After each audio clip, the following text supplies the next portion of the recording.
Halo, kali ini kita akan mempelajari tentang sistem pneumatik. Dalam dunia industri, dibutuhkan bagian-bagian untuk melakukan pekerjaan-pekerjaan seperti clamping, penjepitan, positioning, meletakkan suatu benda sesuai dengan tempatnya, separating, memisahkan dari satu benda dengan benda lainnya, stacking, penumpukan, dan rotating, pemutaran. Karena kita akan membahas tentang aktuator pneumatik, maka kita harus terlebih dahulu mengetahui apa itu sistem pneumatik.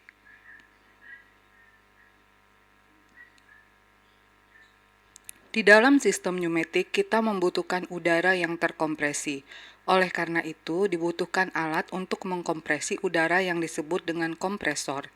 Kompresor ini memiliki tangki yang disebut dengan receiver tank, yang berfungsi untuk menyimpan udara sebelum dialirkan ke bagian yang lain.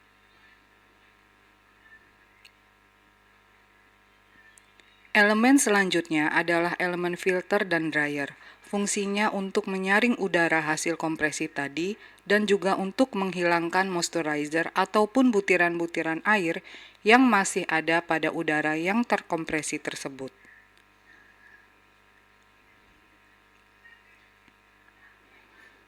Udara yang melewati filter dan dryer selanjutnya akan dialirkan ke regulator dan lubrikator. Setelah udara masuk ke lubrikator, selanjutnya sistem bisa kita lihat kerjanya pada valve atau katup, di mana katup ini dikontrol oleh suatu controller. Energi yang berasal dari udara yang terkompresi itu menggerakkan aktuator, di mana di gambar ini silinderlah yang disebut sebagai aktuator.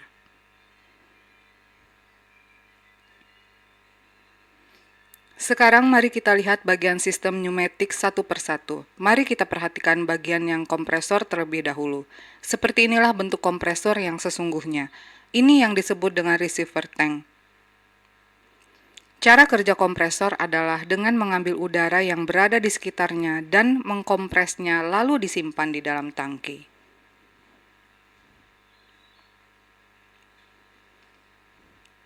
Bagian selanjutnya adalah yang disebut dengan unit FRL. F adalah filter, R adalah regulator, dan L adalah lubrikator. Pada skema ini terdapat dryer. Dryer ini sudah termasuk di dalam filter. Tetapi terkadang ada dryer yang di luar dari filter jika sistem pneumatiknya relatif lebih besar.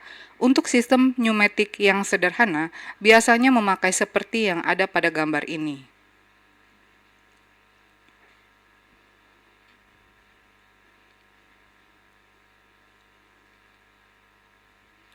Filter ini berfungsi menyaring udara atau angin agar udara yang masuk pada komponen lanjutan tidak tercemar partikel asing yang bisa merusak komponen-komponen lainnya seperti solenoid dan silinder angin.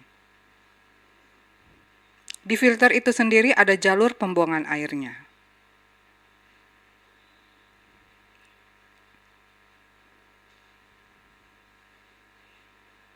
Regulator berfungsi untuk mengatur berapa tekanan udara yang dikehendaki oleh pengguna sistem pneumatik ini.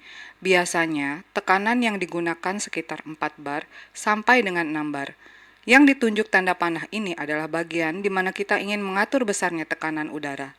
Di sini juga ada alat ukur tekanan manometer yang berfungsi untuk melihat apakah tekanan yang sudah kita atur sesuai dengan yang kita kehendaki.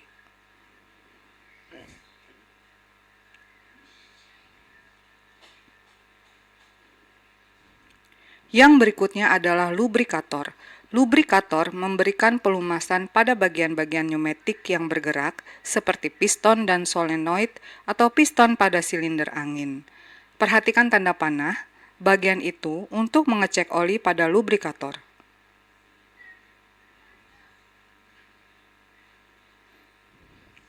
Selanjutnya, setelah udara yang terkompresi itu melewati lubrikator, udara masuk ke valve atau katup. Katup ini biasa membuka dan bisa menutup. Membuka dan menutupnya katup dapat dikontrol oleh controller. Controller yang biasa digunakan di industri adalah PLC, Programmable Logic Controller.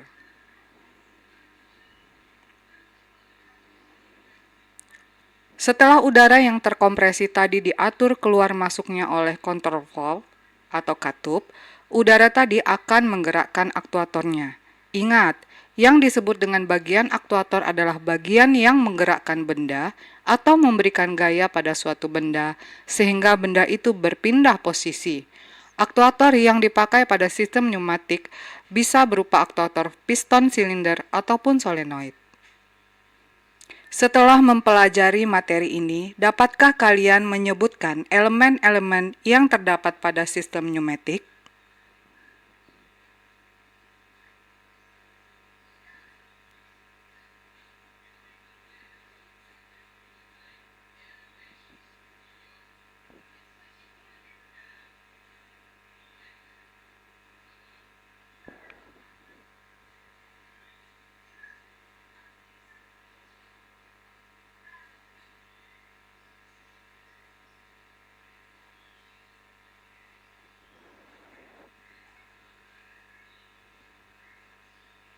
Oke, ditunggu komennya ya.